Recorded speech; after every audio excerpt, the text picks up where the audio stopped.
Now it's time to prepare the ground for the grain bin that's going in.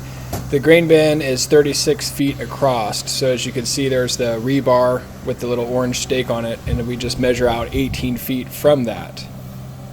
I do have a little bit of tree trimming on the north side to do, but it should block a lot of the bad winds. And Brian here is back. He's running my skid steer. He's a heavy equipment operator, runs Caterpillar bulldozers, etc., and does basements and grading and all these things that he has skills much greater than what he's doing right here. But he's a friend of mine and he's helping me out.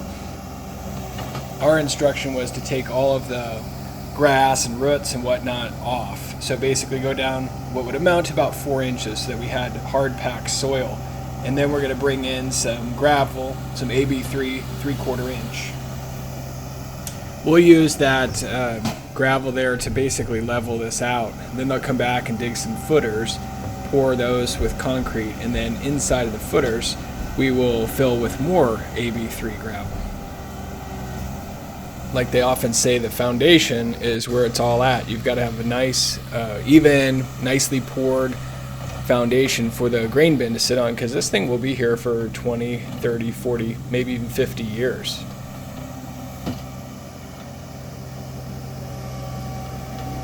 I've owned this skid steer since about 2009, I think. But so it's 2019. So in a decade, I've put like 2,500 hours on this machine, and I feel like I'm pretty good with it. I've got multiple different attachments, and I've just spent a lot of time in it and have gotten very good. But when I watch a person like Brian do what he does, it really is fun to watch somebody that has so much skill like he does. And operating actually a bulldozer is more interesting to watch than just a skid steer, because in those cases he can't even see the ground, as it turns out. It's mostly just by feel and experience and a lot of getting in and getting out of the bulldozer. But in this case he's doing something that he considers pretty simple, and it's just he's doing a good job, and he's just very fast at it because of the high level of experience that he has.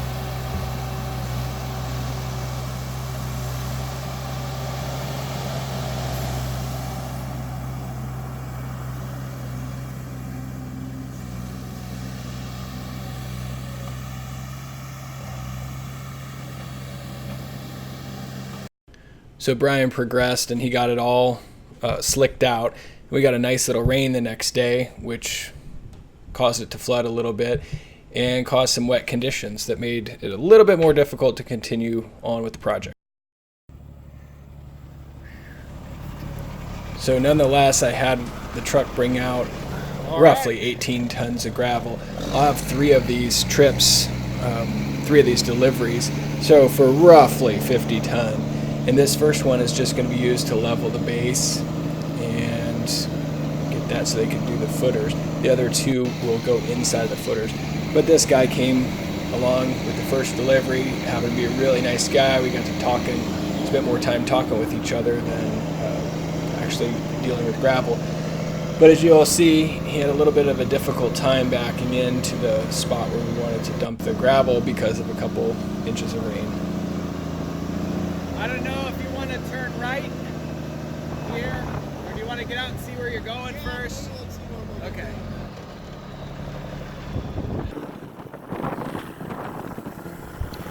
Thought I'd speed up the footage a little here so you didn't have to watch each attempt in excruciating detail, but this was his first attempt and it obviously was not successful, so he decided to try again.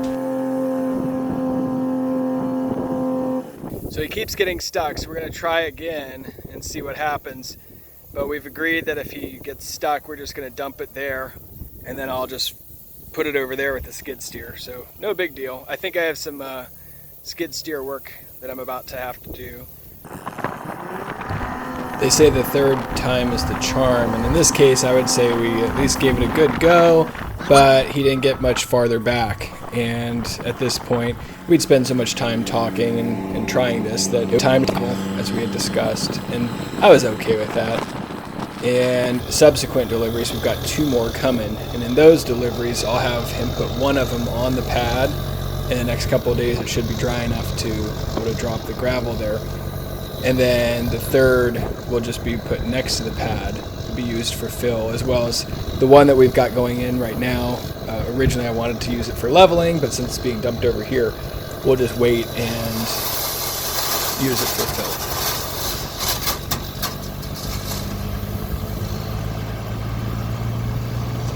If you're interested in cost, this ended up being $333 for this delivery.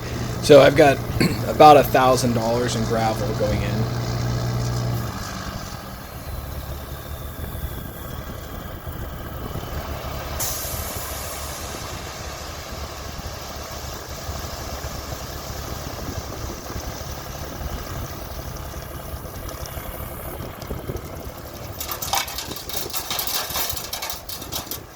The tailgate of this particular dump truck, and most of them are probably like this, can be chained so it lets out just a little bit. And the driver and I talked. He will probably come back after the pipeline goes in through my property and re-gravel my driveway. I've got about a half-mile long driveway, quarter mile from the road and then a quarter mile into the farm. And we'll drop some road rock on that, but he thought it would take about 9 loads, which is about $3,000.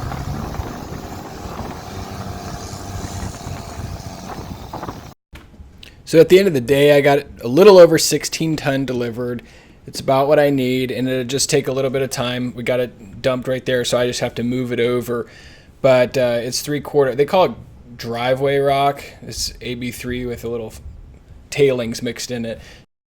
To stay up to date on the progress of this company, go to my YouTube channel, subscribe, and then watch some of the videos. And then also the Facebook page is a great place for communicating. So like that and check out my Instagram.